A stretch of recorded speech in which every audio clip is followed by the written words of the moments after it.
Okay, let's see how long it takes to anger our opponent this time. Trostani Discordant versus Mizzix of the Is-Magnus.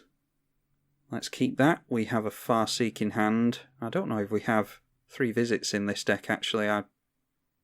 Yeah, some decks I put Farseek in instead of 3 visits, and I need to go through all of my decks to make sure to replace that card out. But anyway, Trostani Discordant is an Anthem creature, a 1/4 in Celestia for 5 mana. It enters with 2 1/1 lifelink tokens, and at the beginning of your end step, each player gains control of all the creatures they own.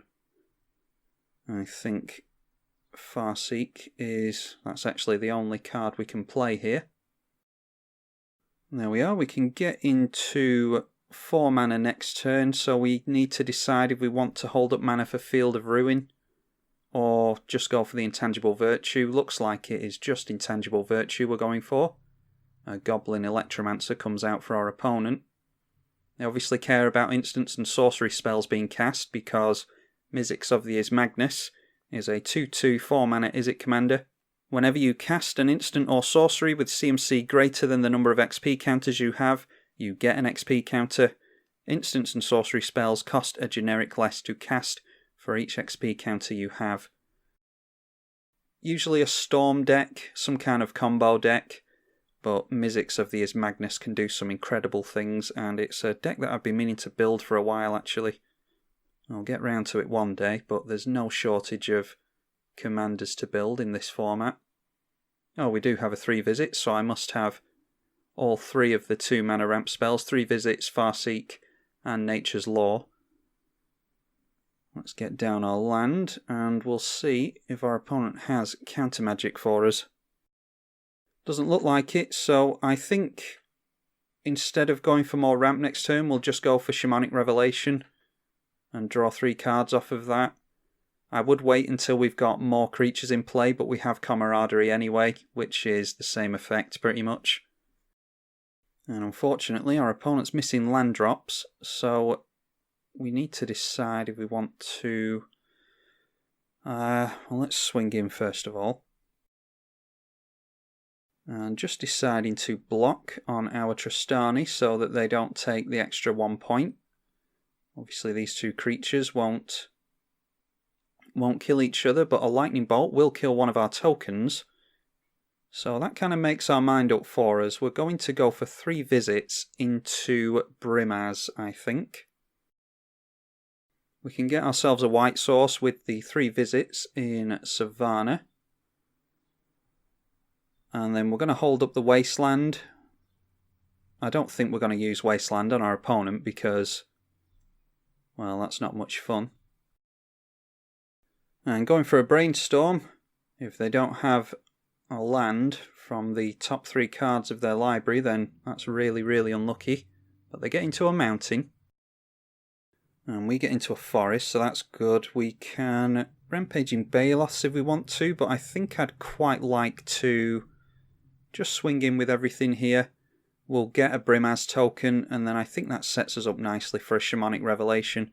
I don't want to overextend by putting all of our token generators into play, and then they just get board wiped by a Blasphemous Act or a Chain Reaction. So let's go for the Shamanic Revelation here. We'll draw some cards, and that's good. We'll get into Elvish Mystic, a little bit more mana for us. Okay, Rhystic Study we can actually deal with Beast Within if we want to, but I think we have enough mana to just pay for Rhystic Study. I might even allow our opponent to draw a card here or there because they're missing land drops. Let's swing in first of all with everything except Elvish Mystic, I think. 3, 6, 10.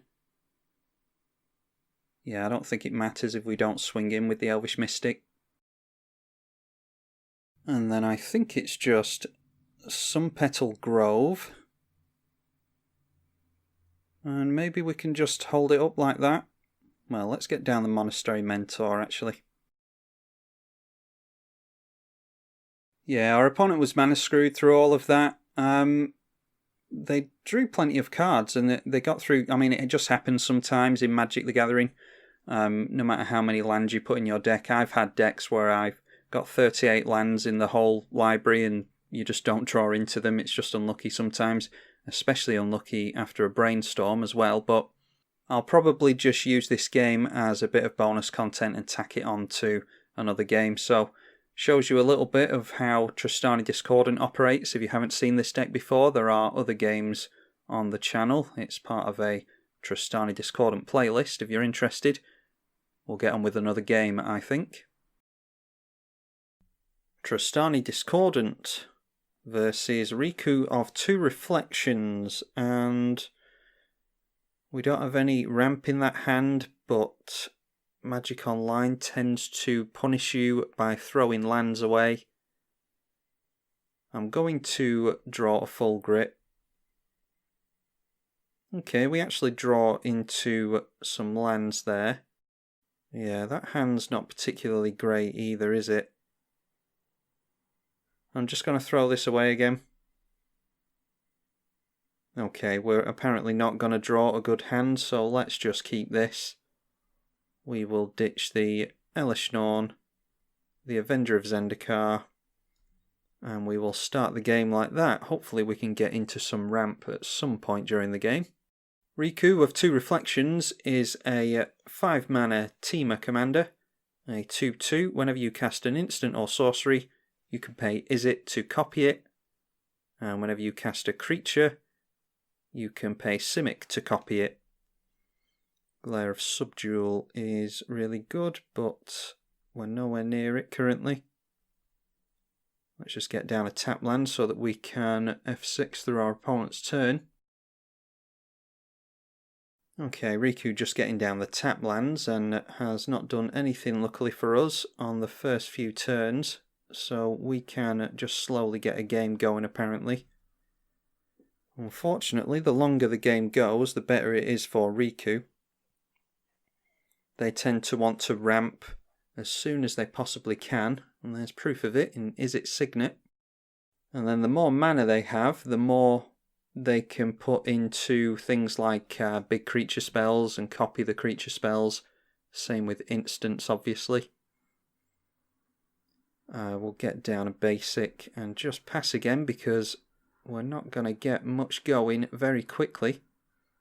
I think it's just a case of getting down Anointed Procession into Trostani, and then we can try and get Glare of Subdual down and start tapping our opponent's mana rocks maybe. Okay, a Harrow, that is some ramp for our opponent, and they've got their mana fix now, which is good. Oh, and there's Mana Crypt, so now we need to decide what exactly we want to do. We could... I think we still just go for Anointed Procession. Are we scared of a wheel from our opponent? I don't think so. So let's just go for Anointed Procession here. And then I'm pretty sure we're going to be able to go for Trostani next turn, and then a Gaia's Cradle into Glare of Subdual. Yeah, so we'll just leave it at that. Anointed Procession doubles the number of tokens that we have, so when Trostani comes in, she will enter with 4 tokens instead of just 2. That will make 5 creatures for us, which makes Gaia's Cradle tap for 5 mana. And that should be more than enough to get the Glare of Subdual down.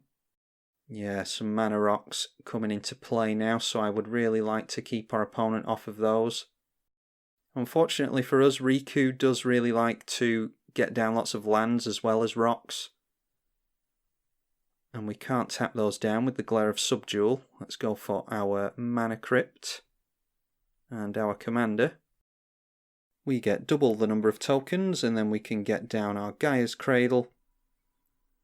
Let's get down the Glare of Subdual. We have a stop on our opponent's upkeep, so that means we can tap those rocks down before our opponent's turn starts, or just as our opponent's turn starts.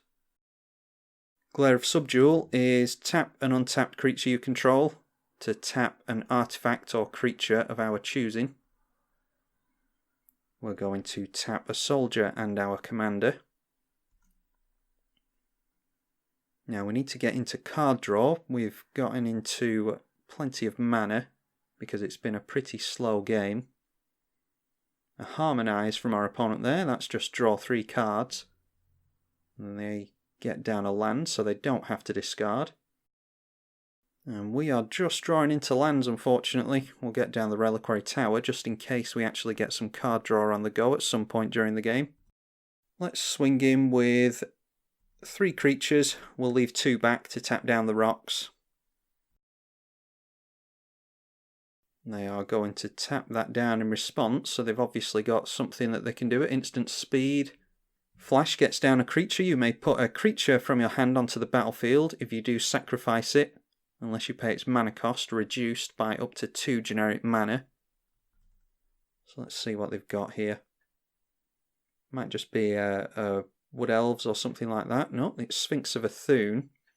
They do have to sack that, but they still get the ETB trigger, which is a fact or fiction on this thing, as I recall.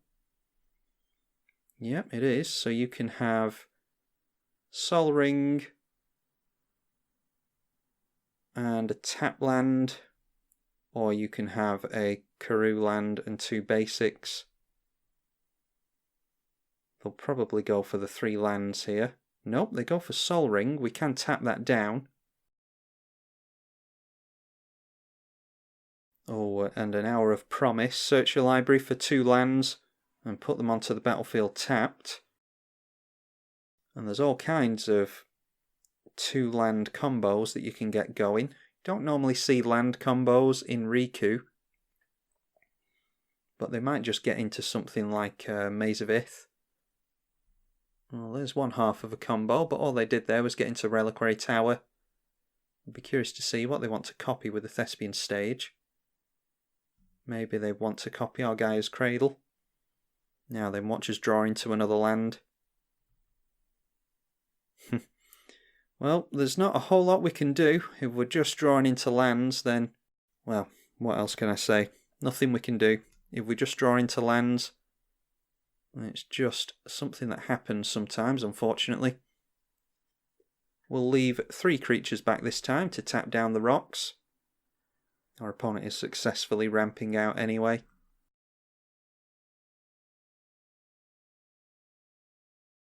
Well, we've taken 4 mana away from them at least, but they still have 4, that's 8 mana, so I don't think it's going to be of too much relevance.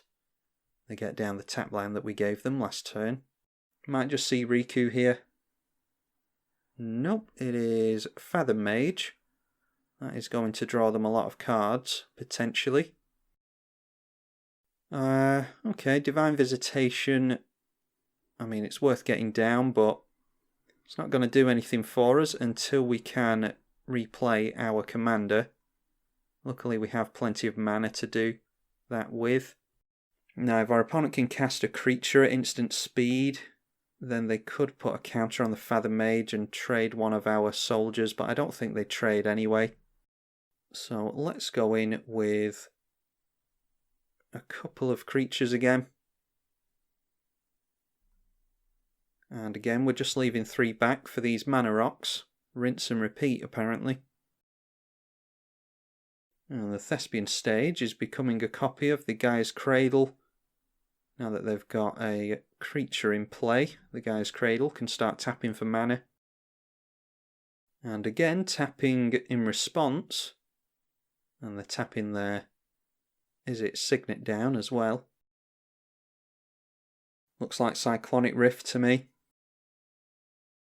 No, it's Electro Dominance. They're going for 5 into X, which means they'll kill one of our soldiers, and they will also be able to cast a card with CMC 5 or less without paying its mana cost. We might as well tap down the Fathom Mage with the soldier that's about to die.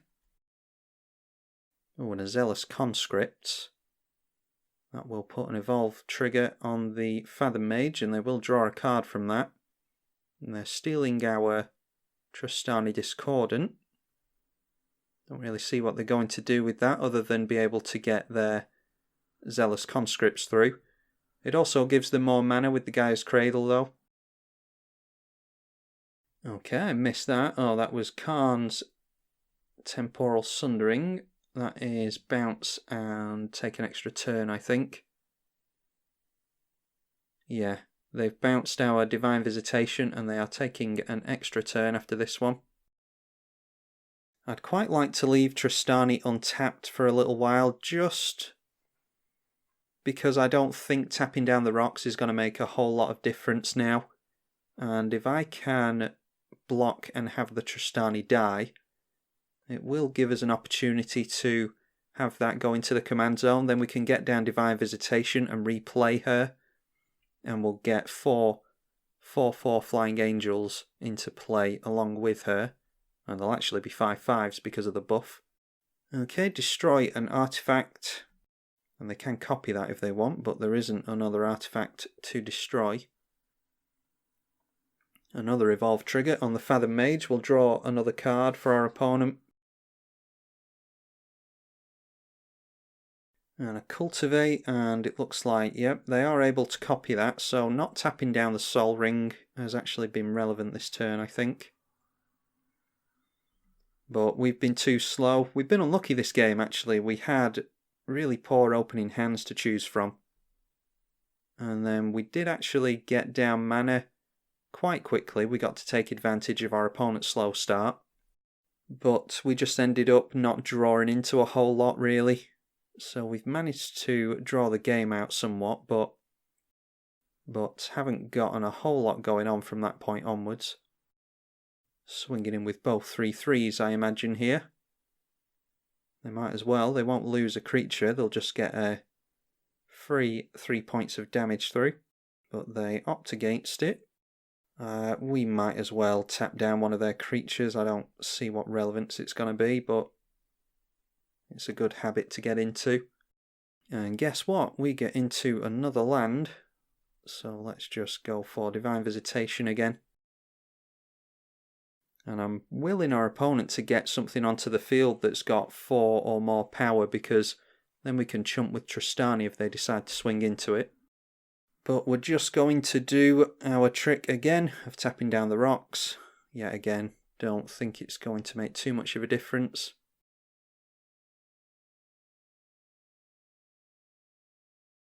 And our opponent doesn't seem interested in swinging in. Yeah, I don't know why. We only have a 1/4 in play. Maybe if we empty our hand, our opponent will be more willing to get some stuff down. I don't think we're going to bother cracking the Sakura Tribe Elder, because it's just another creature that we can use to tap down our opponent's stuff.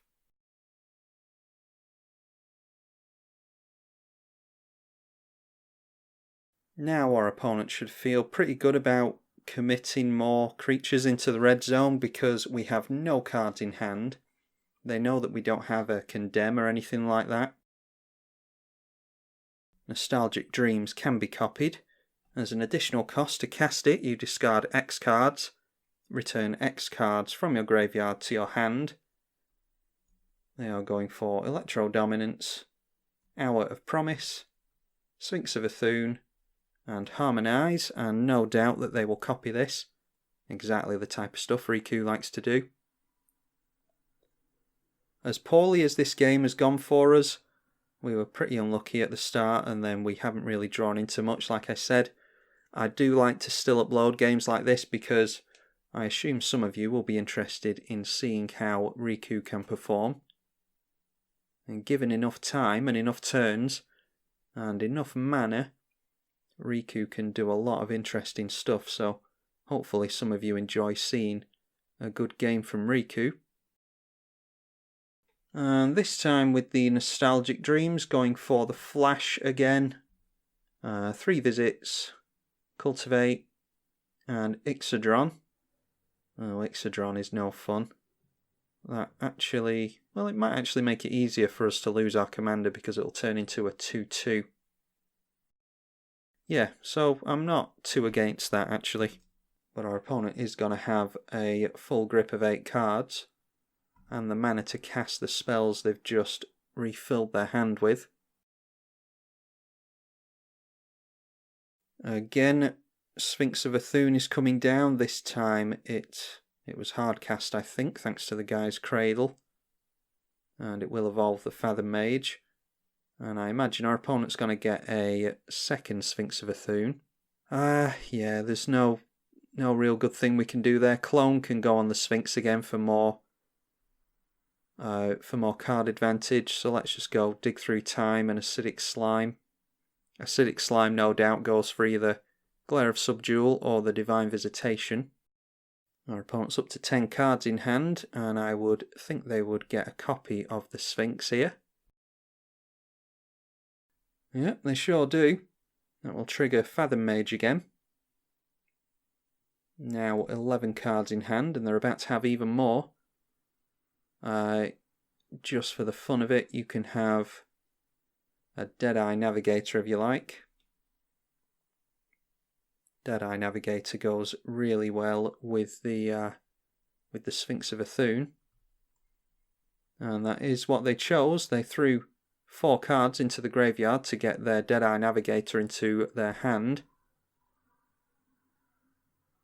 12 cards in hand and no maximum hand size thanks to the Reliquary Tower. What I think they could do is flash the... Would that work? If they flash the Deadeye Navigator into play, I don't think it would soul bond in time, would it? Or actually... Yeah, I don't know how that would work. I was thinking they might be able to flash with the card flash the Deadeye Navigator into play and then flicker it out with the soul bond effect, but I don't think soul bond would resolve in time for that to happen. Now let's see which land we draw this time. They are going to cast Flash again. I'll be intrigued to see if they copy that. Do they have the Acidic Slime in hand? I think they do. Yep, they're going for Acidic Slime. And they can copy the Acidic Slime if they want to. Yep, going after the Divine Visitation. And then they copy that, and this will no doubt go for Glare of the Subdual. No, they're actually going for Anointed Procession. That does surprise me. Well, that's funny. As soon as our opponent gets rid of the Anointed Procession, we draw into exactly the same card in Parallel Lives. If our opponent doesn't draw this to a close fairly quickly, I'm just going to concede because they haven't at all dedicated themselves into the red zone. They have a couple of flyers now, so across the course of a couple of turns, they should be able to get lethal on us. Okay, that is going on to us, so that is 20 damage, and then we can take 5 damage in the air twice. Oh, our opponent can copy that, can't they? So yeah, that is fair enough. Our opponent has gotten down the win there, so we will say good game. And they just got more stuff going more quickly than we could. So it's good game for Riku. That was Trostani Discordant versus Riku of 2 Reflections. Really good showing for Riku there, so glad we got to see that on the channel. Hopefully you all enjoyed it as well. I'm tribalkai on the EDH channel. Thank you for watching.